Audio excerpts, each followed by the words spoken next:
Ahab mempunyai 70 orang anak laki-laki di Samaria.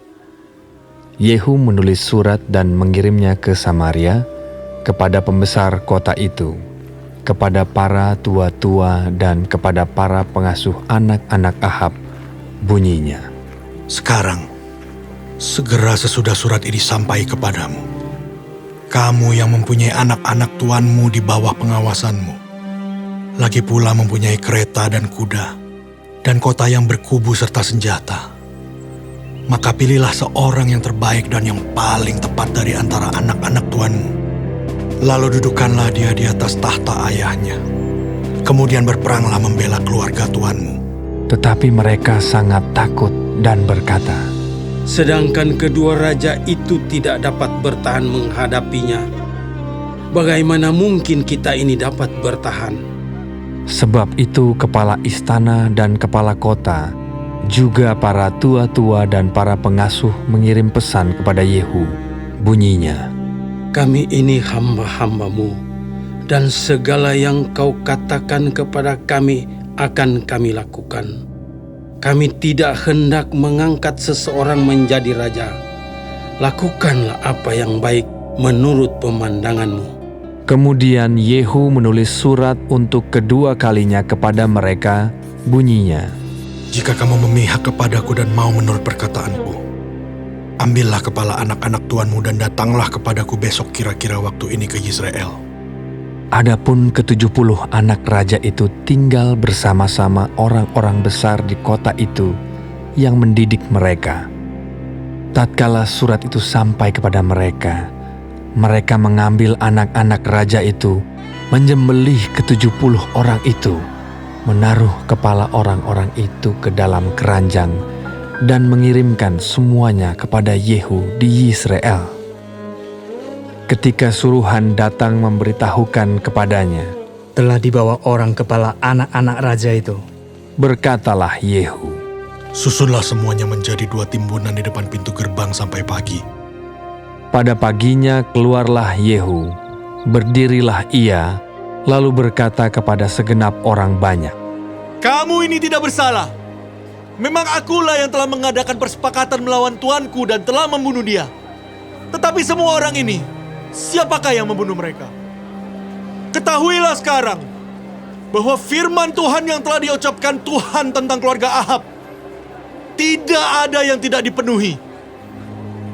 Tuhan telah melakukan apa yang difirmankannya dengan perantaran Elia hambanya.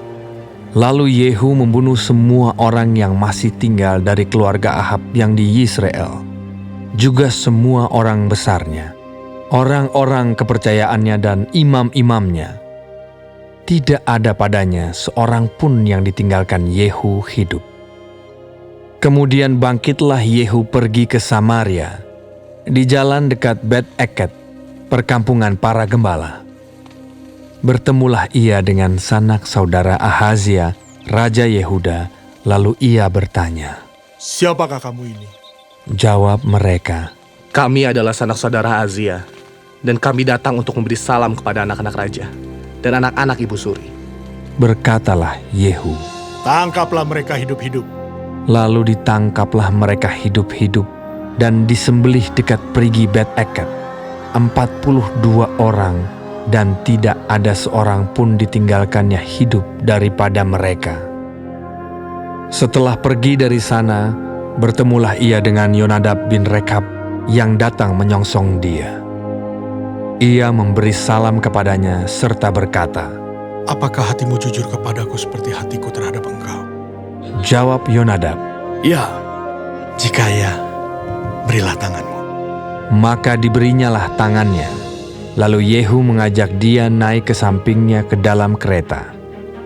Berkatalah Yehu, Marilah bersama-sama aku, supaya engkau melihat bagaimana giatku untuk Tuhan. demikianlah Yehu membawa dia dalam keretanya. Setelah Yehu sampai di Samaria, maka ia membunuh semua orang yang masih tinggal dari keluarga Ahab di Samaria.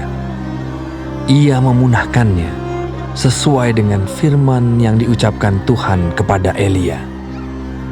Kemudian Yehu mengumpulkan seluruh rakyat, lalu berkata kepada mereka, Adapun Ahab masih kurang beribadah kepada Baal, tetapi Yehu mau lebih hebat beribadah kepadanya. Oleh sebab itu, panggillah menghadap aku semua nabi Baal, semua orang yang beribadah kepadanya dan semua imamnya. Seorang pun tidak boleh tidak hadir, sebab aku hendak mempersembahkan korban yang besar kepada Baal.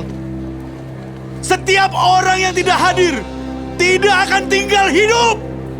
Tetapi perbuatan ini adalah akal Yehu, supaya ia membinasakan orang-orang yang beribadah kepada Baal. Selanjutnya, Yehu berkata, Tentukanlah hari raya perkumpulan kudus bagi Baal. lalu mereka memaklumkannya. Yehu mengirim orang ke seluruh Israel, maka datanglah seluruh orang yang beribadah kepada Baal. Tidak seorang pun yang ketinggalan. Lalu masuklah semuanya ke dalam rumah Baal, sehingga rumah itu penuh sesak dari ujung ke ujung. Kemudian berkatalah Yehu kepada orang yang mengepalai gudang pakaian, Keluarkanlah pakaian untuk setiap orang yang beribadah kepada Baal. maka dikeluarkannyalah pakaian bagi mereka. Sesudah itu masuklah Yehu dan Yonadab bin Rekab ke dalam rumah Baal. Lalu berkatalah ia kepada orang-orang penyembah Baal di situ, Periksalah dan lihatlah, supaya jangan ada di antara kamu di sini seorang pun dari hamba-hamba Tuhan, melainkan hanya orang-orang yang beribadah kepada Baal. Lalu masuklah mereka untuk mempersembahkan korban sembelihan dan korban bakaran. Adapun Yehu telah menempatkan 80 orang di luar dan telah berkata, Siapa yang membiarkan lolos seorang pun dari orang-orang yang kuserahkan ke dalam tanganmu, nyawanya lah ganti nyawa orang itu. Setelah Yehu selesai mempersembahkan korban bakaran, berkatalah ia kepada bentara-bentara dan kepada perwira-perwira, Masuklah, bunuhlah mereka. Seorang pun tidak boleh lolos. maka dibunuhlah mereka dengan mata pedang, lalu mayatnya dibuang. Kemudian masuklah bentara-bentara dan perwira-perwira itu ke gedung rumah Baal. Mereka mengeluarkan tiang berhala rumah Baal itu, lalu dibakar. Mereka merobohkan tugu berhala Baal itu, merobohkan juga rumah Baal, dan membuatnya menjadi jamban. Begitulah sampai hari ini. Demikianlah Yehu memunahkan Baal dari Israel. Hanya Yehu tidak menjauh dari dosa-dosa Yerobeam bin Nebat, yang mengakibatkan orang Israel berdosa pula, yakni dosa penyembahan anak-anak lembu emas yang di Betel dan yang di Dan. Berfirmanlah Tuhan kepada Yehu, Oleh karena engkau telah berbuat baik dengan melakukan apa yang benar di mataku, dan telah berbuat kepada keluarga Ahab tepat seperti yang dikehendaki hatiku, maka anak-anakmu akan duduk di atas tahta Israel sampai keturunan yang keempat. Tetapi Yehu tidak tetap hidup menurut hukum Tuhan Allah Israel dengan segenap hatinya. Ia tidak menjauh dari dosa-dosa Yerobeam yang mengakibatkan orang Israel berdosa pula. Pada zaman itu, mulailah Tuhan menggunting daerah Israel, sebab Hazael mengalahkan mereka di seluruh daerah Israel. Di tepi sungai Yordan dengan merebut seluruh tanah Gilead, tanah orang Gad, orang Ruben, dan orang Manasye, mulai dari Aroer yang di tepi sungai Arnon, baik Gilead maupun Basan. Selebihnya dari riwayat Yehu dan segala yang dilakukannya dan segala kepahlawanannya, bukankah semuanya itu tertulis dalam kitab sejarah raja-raja Israel? Kemudian Yehu mendapat perhentian bersama-sama dengan nenek moyangnya, dan ia dikuburkan di Samaria. Maka Yoahas anaknya menjadi raja menggantikan dia.